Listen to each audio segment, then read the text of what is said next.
Well, tell you what. Now, to balance the scale, I'd like to talk about some things that bring us together.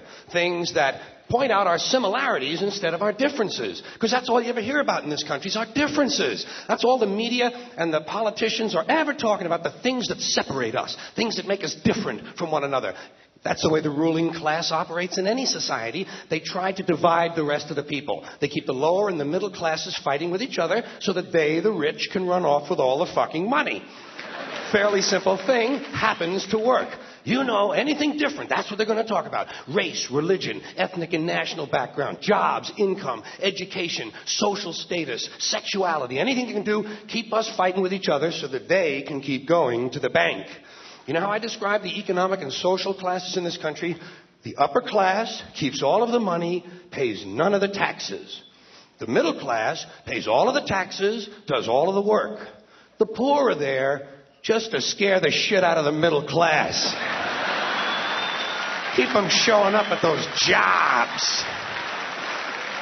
So, stirring up the shit is something I like to do from time to time, but I also like to know that I can come back to these little things we have in common, little universal moments that we share separately, the things that make us the same. They're so small we hardly ever talk about them. Do you ever look at your watch and then you don't know what time it is? And you have to look again. And you still don't know the time. So you look a third time and somebody says, "What time is it?" You say, "I don't know." Do you ever notice how sometimes all day Wednesday, you keep thinking it's Thursday? And it happens over and over all day long. And then the next day, you're all right again. Do you ever find yourself standing in one of the rooms in your house and you can't remember why you went in there?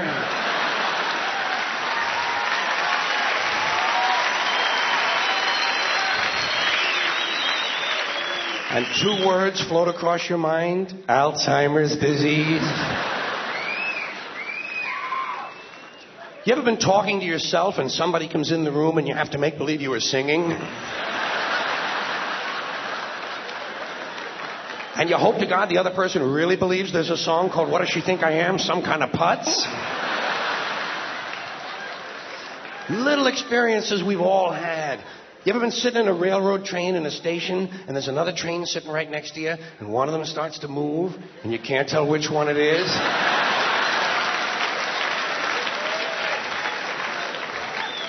How about when you're out on a small boat on a windy day? You ever been out rocking back and forth for 3 or 4 hours trying to keep your balance? Rough seas, little boat. Then you get back into the shore and you're standing on the dock and you can swear there was something inside of you that was still out there rocking. Did you ever try to pick up a suitcase you thought was full, but it wasn't? And you go, "Doo?" And for just a split second, you feel really strong. How about when you're looking through a chain link fence? Do you ever notice if you're just the right distance from a chain link fence, sometimes it seems to go, "What is that? How do they do that?" Do you ever try to tell somebody to have a little bit of dirt on their face? You can never get them to rub the right spot, can you? Say, "You got a little bit of dirt right here." They always go, "Where? Here?" And you just want to slap the bastard.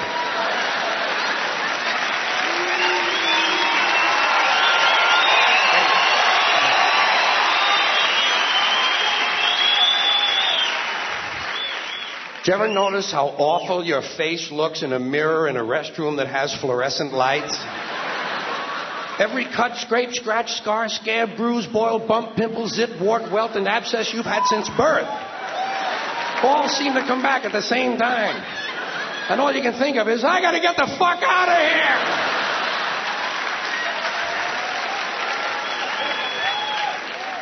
Do you ever notice sometimes when you're walking with your arm around your date, one of you has to change the way you're walking? Men and women don't walk the same. One of them has to change. Either the man has to walk like this,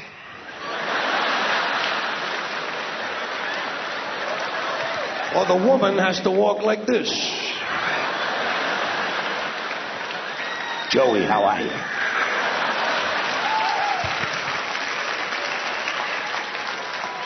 How about when you're going up a flight of stairs and you think there's one more step?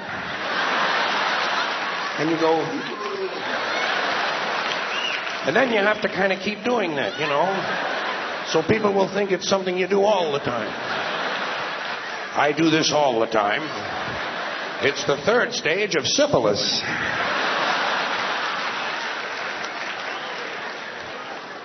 Same thing happens when you're going down the stairs. You could swear there was one more step. Holy shit. My hips are in my chest.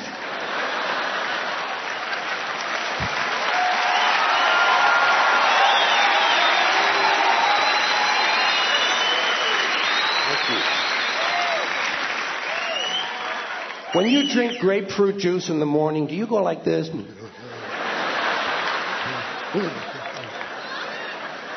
I do too. Why do we drink it?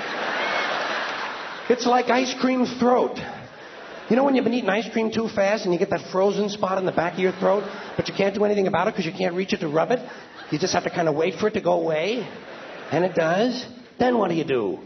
Eat more ice cream. What are we, fucking stupid?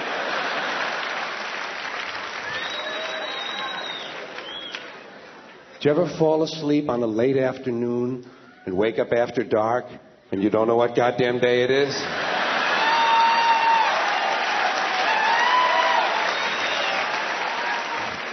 Like when you have your head on the pillow. Do you ever notice when you have your head on the pillow, if you close the bottom eye, the pillow is down there.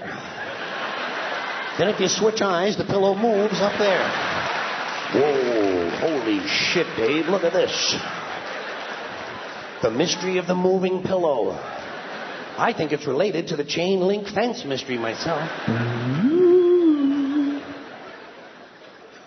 Do you ever have to sneeze while you're taking a piss? It's frightening, isn't it? It's frightening because actually you can't do it.